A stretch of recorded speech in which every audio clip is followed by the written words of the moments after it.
So guys శని గురించి మనమైతే ఇంకా కొన్ని విషయాలైతే తెలుసుకుందాం. సో శని గ్రహం కర్మఫలాన్ని ఆలస్యంగా చూపిస్తుంది కానీ ఖచ్చితంగా అయితే ఫలితాన్ని అయితే ఇస్తాడు దేవుడు.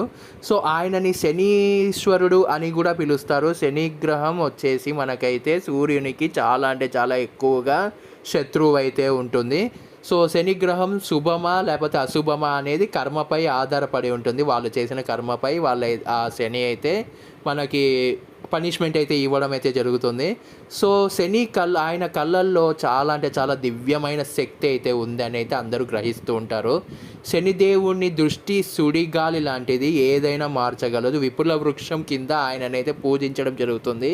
సో నల్ల నూనె దీపం వెలిగించడం శని దోషాన్ని తగ్గించడం చాలా అంటే చాలా ఎక్కువగా ఉంటుంది. శనిదేవుని మంత్రం వచ్చేసి మనకైతే ఓం శనీశ్వరాయ నమః అని అయితే ఇది పఠించామంటే మనకి మంచి అయితే జరుగుతుంది. సో మనకు శనిగ్రహం ఇనుము, చమురు, నల్ల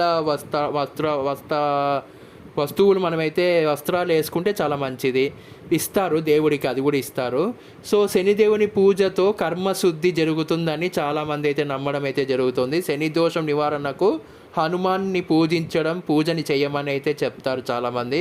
హనుమాన్ చాలీస పఠించడం వల్ల శనిదేవుని కోపం అయితే తగ్గిపోతుంది. సో ఇంకా కావాలంటే wait for another part and like this video and subscribe to my channel.